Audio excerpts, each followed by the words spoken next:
안녕하세요, 구독자 여러분. 무더운 여름 잘 지내고 계시죠? 오늘도 재밌는 사연 들으실 준비 되셨죠? 그럼 시작해 보겠습니다. 환절기인 요즘 다들 건강 잘 챙기고 계신가요? 저는 딸아이의 아빠로 열심히 살고 있었던 평범한 40대 남자입니다. 가끔 숨 돌리거나 휴식이 필요할 때마다 재미있는 사연을 들려주는 필립의 사연방 채널을 즐겨 듣고 있는데요. 제가 이렇게 주인공이 될 줄은 꿈에도 몰랐습니다. 저는 아내와 있었던 충격적인 사건을 여러분께 들려드릴까 해요. 사실 얼마 되지 않은 일이라 제 주변 사람들은 거의 다 모르는 상황입니다. 어디 가서 말하고 다니기 창피하기도 하고 뉴스에 나올 법한 사건이거든요.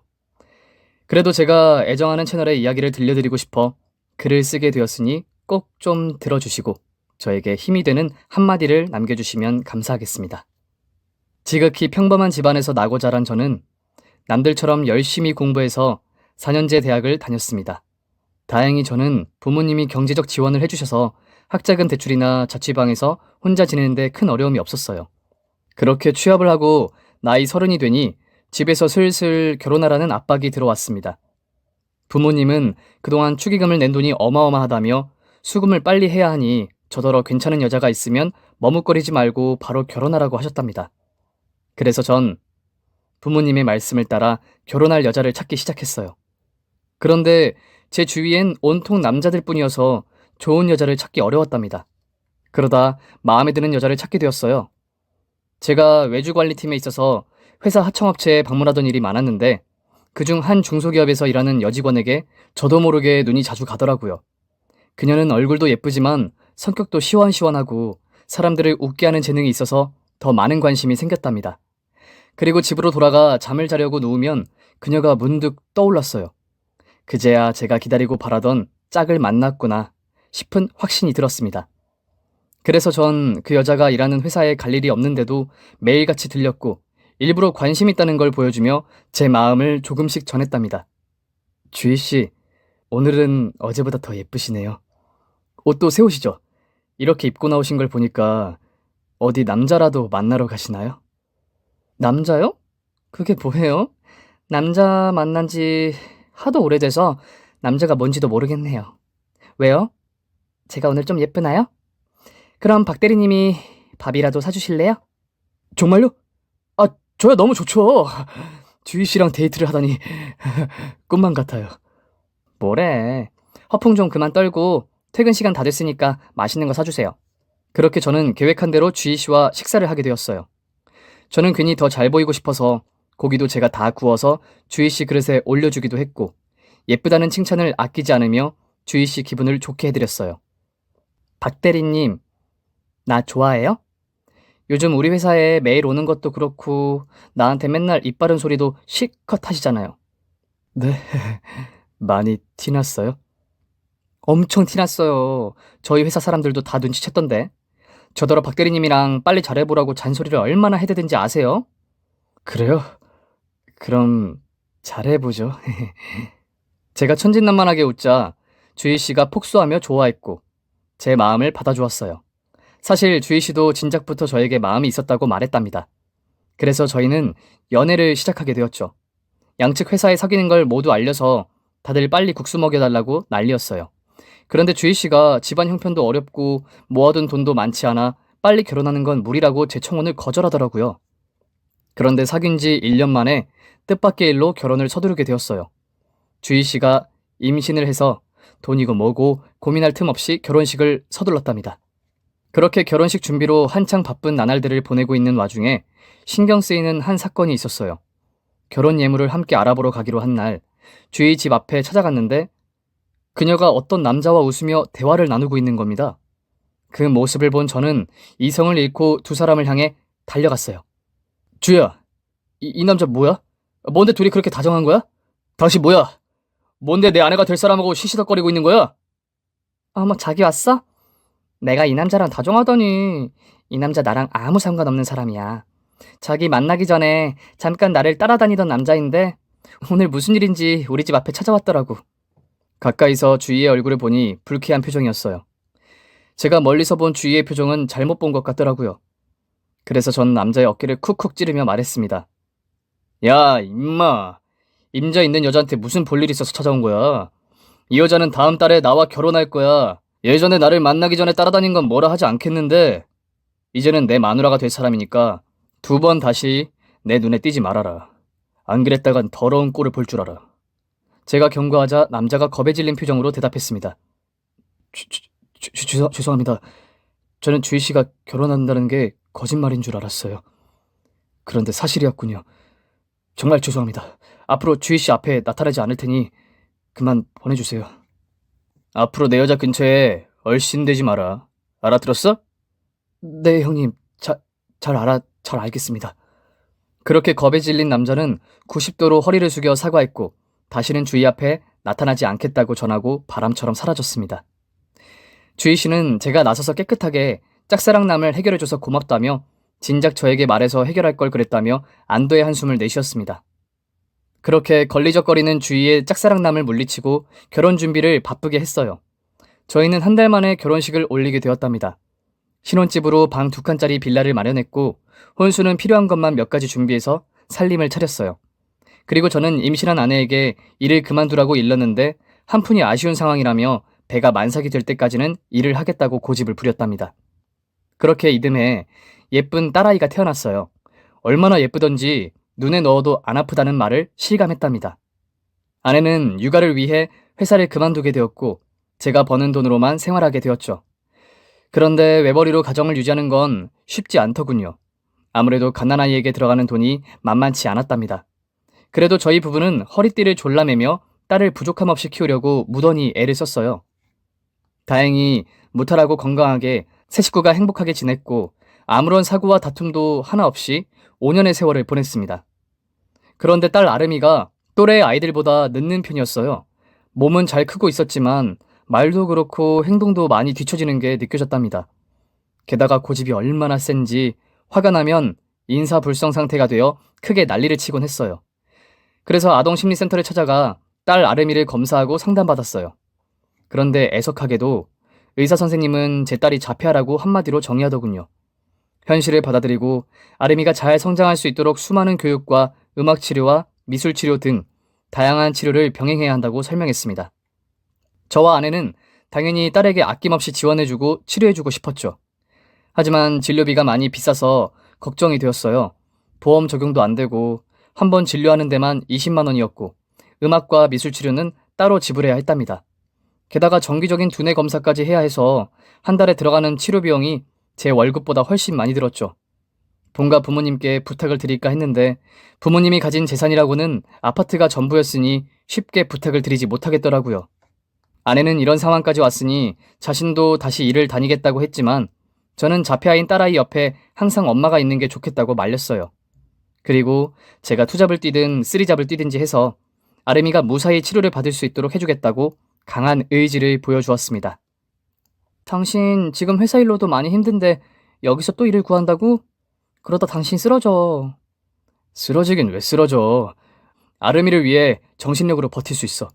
돈은 내가 벌 테니까 자기는 아름이만 신경 써.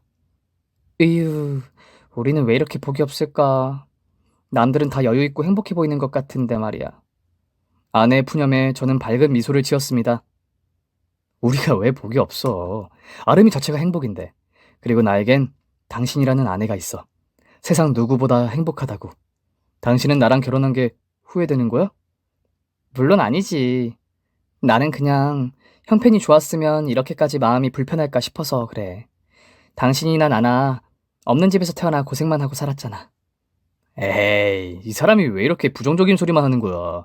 우리보다 더 힘든 사람들도 아주 많다고. 아무튼 걱정하지 마.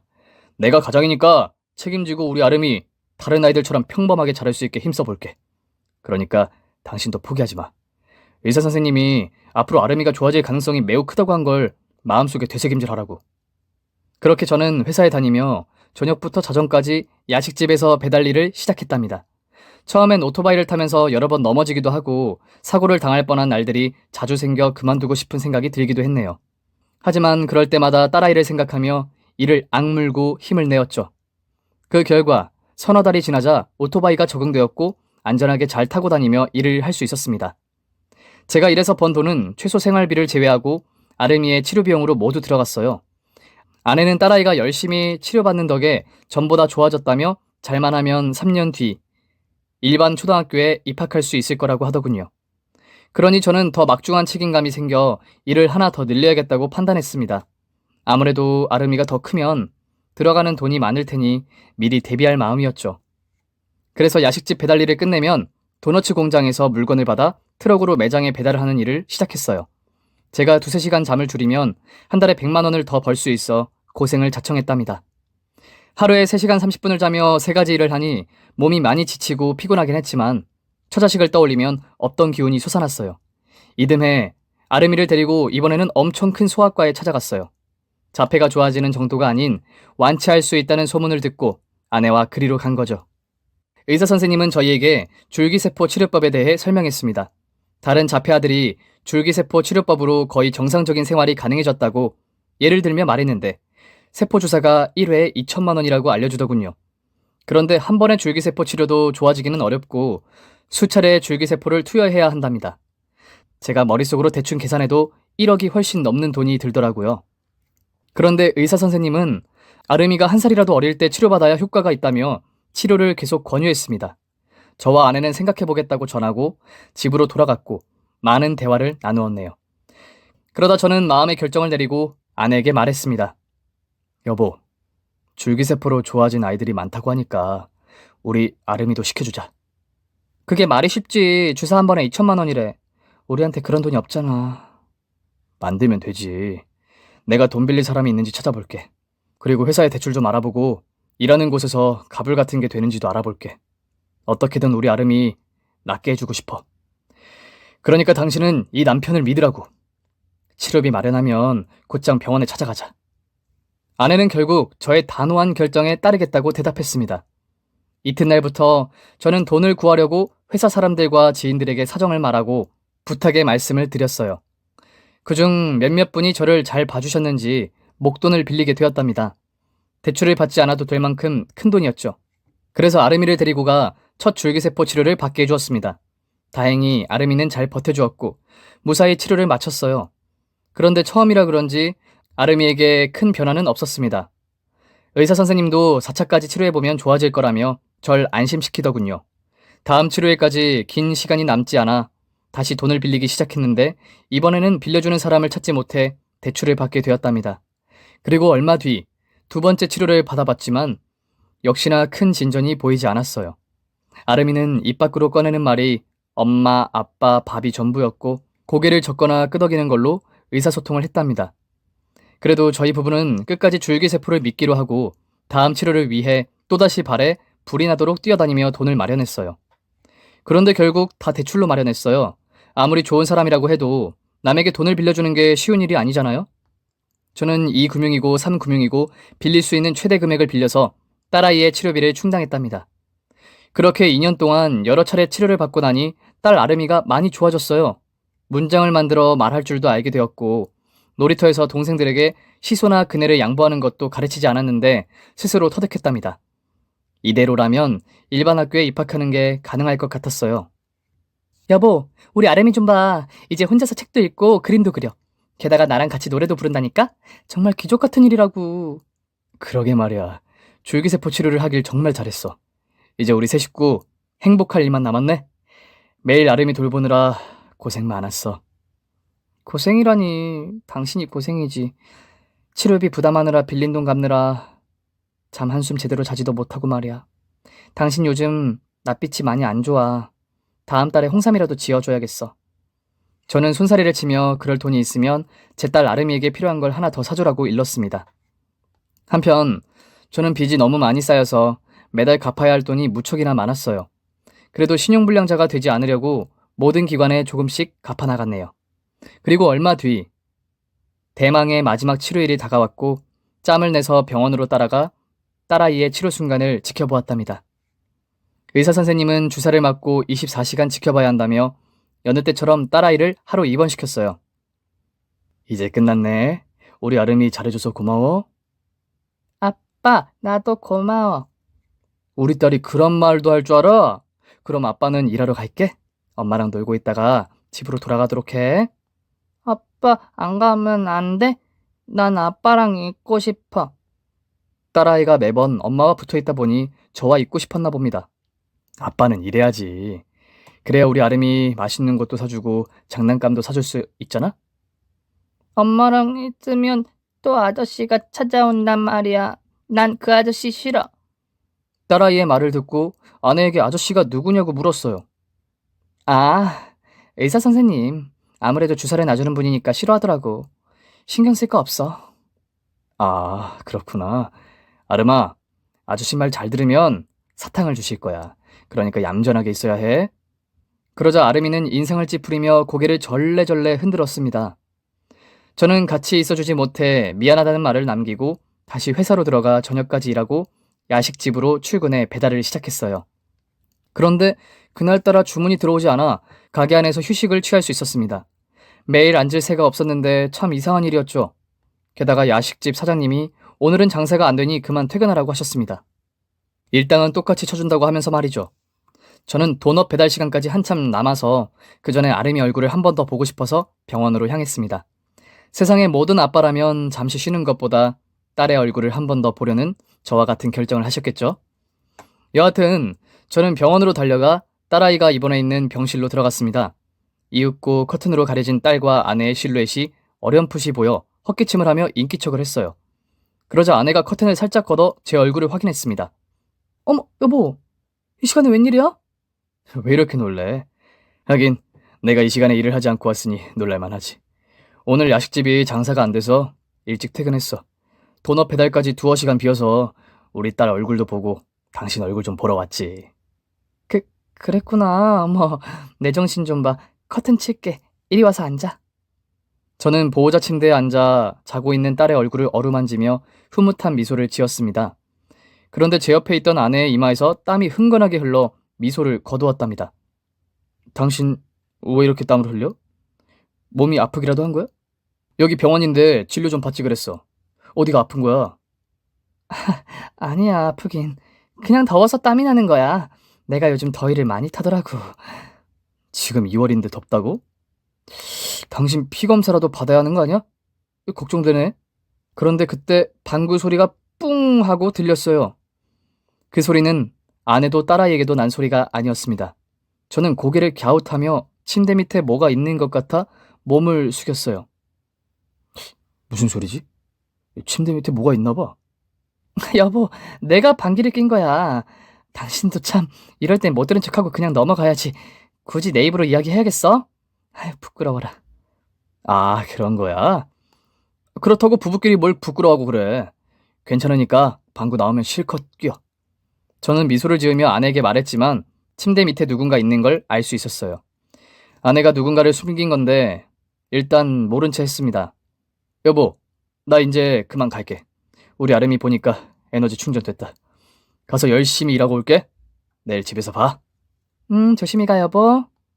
저는 커튼을 쳐주고 편하게 쉬라는 말을 남기고 발을 돌려 병실 문을 열었다가 그냥 닫았습니다.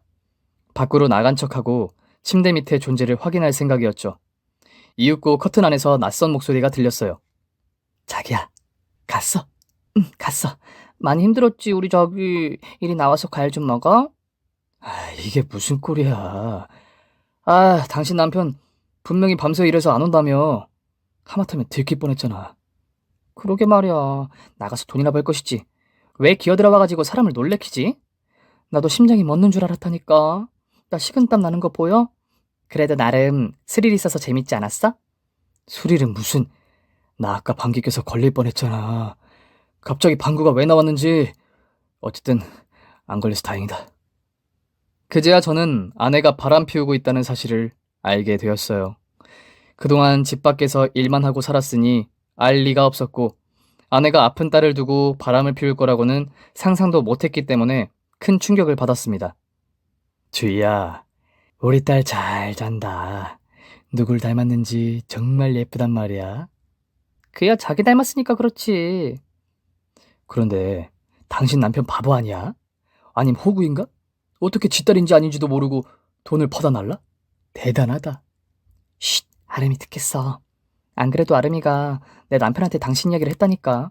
줄기세포 치료를 받더니 말문이 터졌어. 그러게 왜 우리 만날 때마다 애를 데리고 나와? 우리 둘이 만나면 좀 좋아? 그나저나 자기야, 어떻게 이런 일이 있을 수 있어? 자기 진짜 로또 1등 당첨된 거야? 나 아직도 어안이 벙벙해.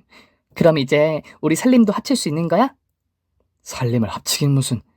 나나 당신이나 애도 있고 각자 가정이 있는데 귀찮게 뭐하러 이혼 같은 걸 해? 그냥 지금처럼 지내면 되는 거지. 여하튼 이번에 내 로또 당첨금으로 우리 새 보금자리 마련할 테니까 거기서 매일 오붓 하고 뜨거운 시간 보내자. 자그마치 30억이야, 30억! 이 김우석이 옛날에 비실대던 김우석이 아니란 말이야.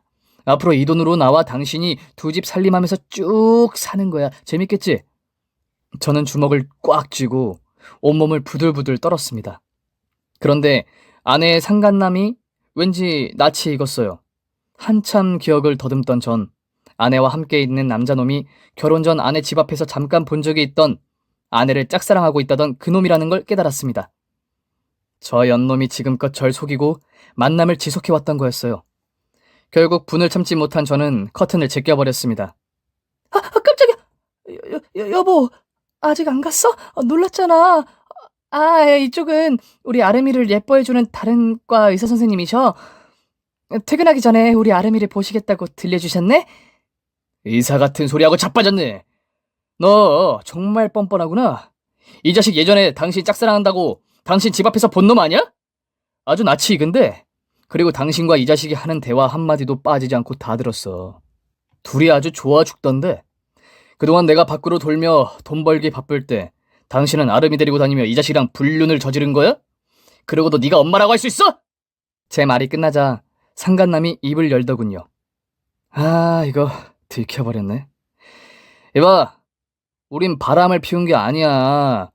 주희는 너를 만나기 훨씬 전부터 나와 연인이었다고. 우린 한 번도 서로를 사랑하지 않은 적이 없단 말이야. 그러니까 바람이라는 더러운 단어는 쓰지 말라고. 이에 저는 본능적으로 상간남의 멱살을 잡고 병실 밖으로 질질 끌고 나갔습니다. 아내 역시 뒤따라서 나오더군요. 그만해. 병원에서 이게 뭐하는 짓이야. 말로 하란 말이야. 당신이야말로 병원에서 뭐하는 짓이야. 아름이 앞에서 바람을 피우고 싶어? 그리고 이 자식 말이 사실이야? 나를 만나기 전부터 이 자식이랑 연인이었어? 대답 대신 침묵을 선택한 아내에게 전 계속해서 질문을 던졌습니다. 그럼 양다리를 걸친 거야? 이 자식이 그렇게 좋으면 왜 나랑 결혼을 했어? 대체 왜? 그건 갑자기 아름이를 임신해서 어쩔 수 없었어. 그럼 아까 그 말은 뭐야? 아름이가 이 자식을 닮았다고 했잖아. 그리고 내가 남의 자식을 위해 돈을 퍼다 나른다는 말은 도대체 무슨 뜻이냐고? 그건... 됐어, 대답하지 마. 아름이는 내 딸이 분명해. 만약 이 자식 딸이면 이 자식하고 결혼했겠지. 그러자 저에게 멱살 잡힌 상간남이 비웃으며 말하더군요. 이 호구 자식. 야, 왜 너랑 결혼했겠냐? 아름이 내 딸 맞아. 하지만 그 당시 나는 공장에서 단순 노동이나 하는 돈 없는 놈이었고 너는 안정적인 회사 다니며 괜찮은 월급을 받는 놈이었지. 그래서 주희가 널 선택한 거야. 비록 주희가 널 선택해서 헤어짐을 결심했지만 피는 물보다 진하다는 말이 있잖아? 우린 도저히 헤어질 수 없었지. 그래서 결국 다시 만나게 됐고 주희가 나중에 고백하더군. 아름이가 내 아이였다고. 야, 너한테 미안하지만 나도 나중에 안 사실이야. 그런데 이제 상황이 바뀌었네? 내가 얼마 전 로또에 당첨이 됐지 뭐야. 이렇게 된 거 주희랑 내 딸은 이제 내가 데려가야겠어. 넌 이제 그만 빠질 때가 됐다는 이야기야. 저는 상난감의 얼굴에 주먹을 힘껏 던졌습니다. 이윽고 바닥에 쓰러져 코피를 흘렸고 아내란 여자는 쓰러진 상간남에게 불이 나게 달려가더군요. 이게 뭐하는 짓이야? 안 되겠다. 우리 그냥 이혼하자. 오히려 잘 됐네. 아름이는 나와 여기 옆에 있는 우석씨 딸이 맞아. 당신하고는 피 한 방울 섞이지 않았어. 내가 한 발 물러서서 재산 분할은 받지 않을게. 당신 지금 빚이 산더미이니 내가 그 정도 배려는 해주고 떠날게. 그럼 법원에서 봐. 그렇게 바퀴벌레 한 쌍이 병원을 나가버리자 저는 아무 말도 하지 못하고 가만히 서 있기만 했어요. 이 모든 게 믿기지가 않았으니까요. 겨우 정신을 차리고 병실로 돌아가 자고 있는 딸아이를 내려다보았습니다. 그리고 머리카락 한 가닥을 뽑았죠. 이튿날 아름이를 집으로 데려오고 돌봄 선생님을 구해 엄마의 빈자리를 채웠습니다. 제가 일을 멈출 수 없으니 그렇게라도 해야 했네요. 일주일 뒤 유전자 검사 결과가 나와 병원을 찾았고 봉투를 열어 아름이와 저의 친자 확인서를 보게 되었어요. 그런데 병실에서 상간남과 아내가 나눈 대화가 사실이었습니다. 아름이는 제 친딸이 아니라고 밝혀졌답니다. 한참 깊은 생각에 잠겨 이 현실을 어떻게 받아들여야 할지 고민했어요. 아내도 상간남도 그리고 아름이까지 말이죠. 상간남의 자식을 7년 넘게 내 손으로 키우고 치료시키는데 모든 걸 걸었던 날들이 너무 허망하고 화가 났습니다. 물론 아름이가 잘못한 건 없었지만 제 자식이 아니란 걸 알고 나자 모른 척하고 살 수 없겠더라고요. 그래서 저는 유전자 검사지를 제출해 이혼 소송과 상간남 소송을 진행했고 아름이를 파양시켰습니다. 돈으로나마 보상을 받아야겠다는 저의 현명한 결심이었죠. 어이 호구! 이제 보니 완전 호구는 아니네? 이렇게 머리를 쓸 줄 몰랐다. 그래도 뭐 내가 로또 1등 당첨돼서 30억이나 있으니 너한테 준 위자료는 푼돈에 불과해. 그리고 네 덕분에 나도 마누라랑 이혼했다. 생각해보니까 두 집 살림할 이유가 없더라고. 돈도 많겠다. 위자료 몇 푼 쥐어줬더니 바로 이혼 도장 찍던데? 여하튼 앞으로 주위와 지지고 볶고 행복하게 살 테니까 두고 봐. 당신 그 돈으로 빚이나 갚아. 그래도 나랑 이혼하니까 남는 장사 했네. 아름이는 우리가 잘 키울 테니까 신경 쓰지 말고. 알겠니? 저는 참지 못하고 상간남에게 주먹을 전처에게 따귀를 날렸습니다. 그래, 내 딸! 아니, 너희들의 딸, 아름이 다신 만나지도 찾지도 않을 거야. 당신들이 바라는 대로 돼서 좋지? 그런데 말이야, 당신이나 이 자식은 얼마 못 가 천벌을 받을 거야. 바퀴벌레가 득실되는 시궁창에서 썩는 날이 찾아올 거라고. 어떻게 하냐고? 내가 저주를 퍼부을 테니까. 그렇게 돌아서서 아내와 상간남 그리고 딸을 떠나 혼자가 되었습니다. 1년 동안 휴식과 여행을 다녔더니 어느새 복수심은 잊혀졌어요. 가끔 아름이가 보고 싶긴 했지만 몸에서 멀어지니 마음에서 멀어지고 있어 다행이었죠. 그런데 얼마 지나지 않아 제 앞에 전처가 찾아왔습니다. 전처의 몰골은 초췌하고 다크서클이 그윽했어요. 네가 여긴 무슨 일로 왔냐? 여보, 그동안 잘 지냈어? 남이서 잘 지내든 말든 너 같은 쓰레기가 무슨 상관이야. 로또 맞은 놈이랑 잘 살겠다더니 이 꼴이 말이 안 되네. 누가 보면 로또가 아니라 벼락을 맞은 줄 알겠어? 그러자 전처가 저에게 넋두리를 시작했습니다. 말도 마. 1년 동안 내가 살아온 이야기를 다 들려줄 순 없지만 정말 최악이었어. 로또 1등이 돼서 내가 정신이 돌아버린 걸 땅을 치고 후회한다니까. 처음엔 나도 명품 쇼핑이나 외제차다 해서 좋긴 좋았지. 그런데 그 자식은 얼마 지나지 않아 도박을 시작했고 술과 여자들 만나는데 돈을 펑펑 썼어. 결국 얼마 전에 모든 돈을 다 잃고 도박 빚을 못 갚아서 도망까지 다니고 있다니까. 여보, 이제와 후회하면 무슨 소용이겠냐만 나 진짜 반성 많이 했어. 그리고 당신이 너무 보고 싶더라. 내가 진짜 사랑한 사람은 오직 당신뿐인 걸 이제야 깨달았어.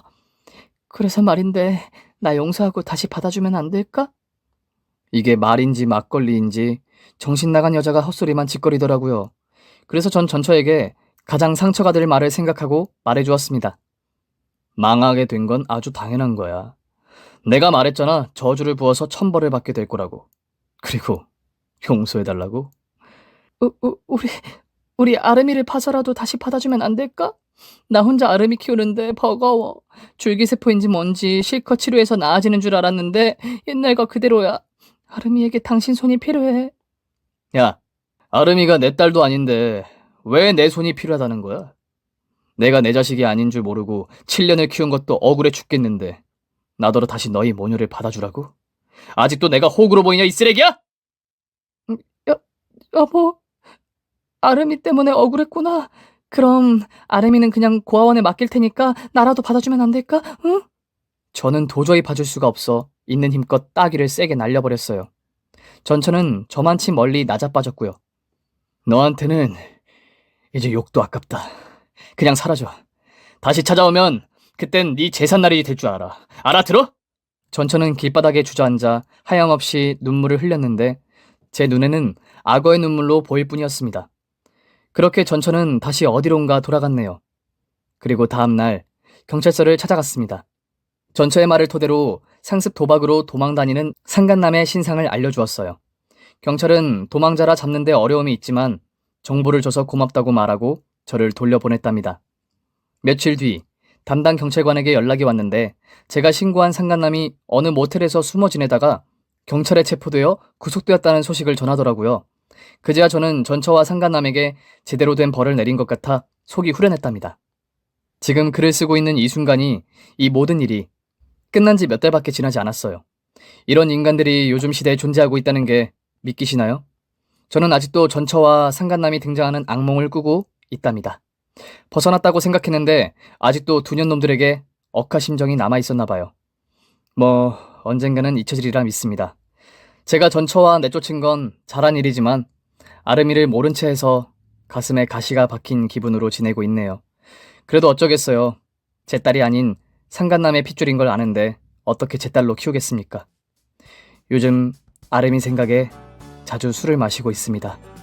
이렇게 제가 여자를 잘못 만나 벌어진 사건은 막을 내리게 되었습니다. 부디 조언 한마디씩 남겨주시면 감사할게요. 모두 안녕히 계세요. 구독과 좋아요 눌러주시면 제게 큰 힘이 됩니다. 그럼 저는 다음 사연으로 찾아뵐게요. 다음 시간까지 건강하게 계세요.